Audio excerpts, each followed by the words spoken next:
Dust of snow के बारे में मैं आपको थोड़ा और कुछ बताना चाहता हूँ। देखिए, मैंने डस्ट ऑफ स्नो जो पढ़ाया है, मैंने पूरी कोशिश की है कि ये पोएम आपको समझ में आ जाए।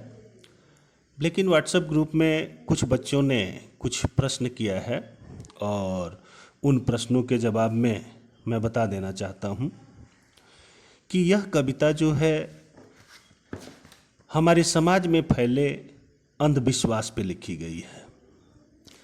जैसे कि पुरानी परंपरा के अनुसार हमारे समाज में यह माना जाता है, यह एक अंधविश्वास है कि जब हम किसी आवश्यक कार्य के लिए घर से निकलते हैं और आगे कोई बिल्ली आ जाए तो हम ये मान लेते हैं कि हमारा कार्य नहीं होगा। यानी बिल्ली द्वारा रास्ते का काटे जाना जो है अपशगुन माना जाता है। ठीक इसी प्रकार से कौवे की आवाज़ कर्कश होती है और कौवे को लोग जो है सिंबल ऑफ डेथ मानते हैं, अर्थात यह मृत्यु की सूचना ही देता है, कोई अनहोनी दुर्घटना की ही सूचना देता है। तो हमारे समाज में इस तरह के बहुत सारे अंधविश्वास हैं। तो इस कविता में रॉबर्ट फ्रॉस्ट जो है, इस कविता के द्वारा हमें यह बताना चाहते हैं कि हमें इन अंधविश्वासों को अपने समाज से हटा देना चाहिए। जैसा कि इस कविता में उन्होंने इस बात का जिक्र किया है, उनके साथ एक घटना घटी और वह घटना क्या थी। एक बार वह हेमिलॉक पेड़ के नीचे से होकर गुजर रहे थे और ठीक तभी एक कौवा जो है अपने पंखों को फड़फड़ाते हुए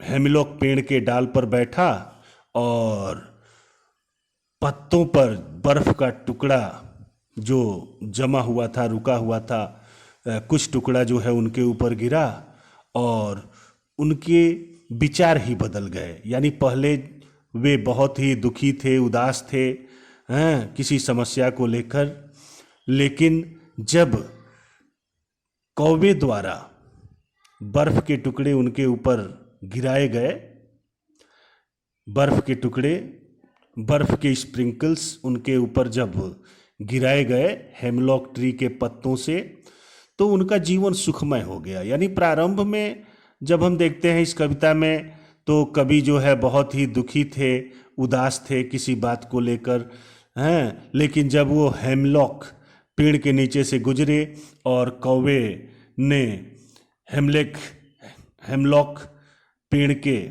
पत्तों पर से जब बर्फ को गिराया उनके ऊपर, तो उनका दुख जो था, उनका जो दुख था उनका, वह सुख में बदल गया, यानी प्रसन्नता में बदल गया। उनकी जो उदासी थी, उनका जो दुख था, वह प्रसन्नता में बदल गया। तो इस घटना के जरिए जो है अमेरिकन पोएट रॉबर्ट फ्रॉस्ट ये बताना चाहते हैं कि वाकई में ये सारी चीज़ें अंधविश्वास की हैं। इस कविता में हेमिलॉक ट्री का वर्णन किया गया है, जिसका मतलब होता है यह एक प्रकार का जहरीला पेड़ होता है।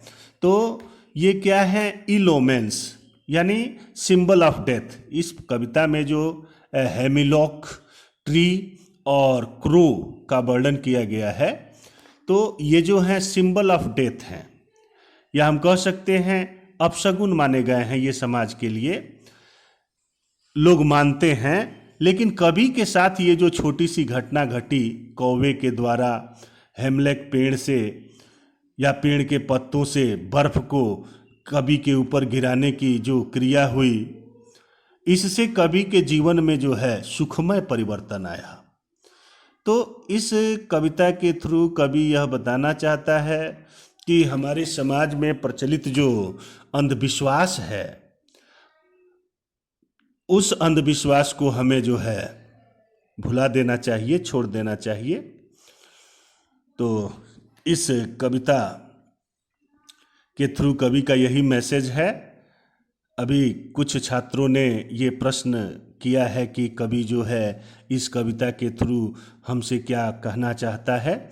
तो मेरे प्यारे बच्चों, मैं आपको बता दूं, कवि यही कहना चाहता है इस कविता के थ्रू कि हमारे समाज में जो अंधविश्वास फैला हुआ है, बिल्ली द्वारा रास्ता काटे जाने को लेकर या कौवे के द्वारा काँव काँव करने को लेकर जो हमारे मन में अंधविश्वास हैं कि ये अनहोनी दुर्घटना का संकेत देते हैं या ये जो है बुरी चीज़ें घटित होने का जो है संकेत देते हैं, ये सब धारणाएं गलत हैं। तो हमें जो है अपने समाज को इन बुरे धारणाओं से अलग कर लेना चाहिए। यही जो है संदेश है इस पोएम का।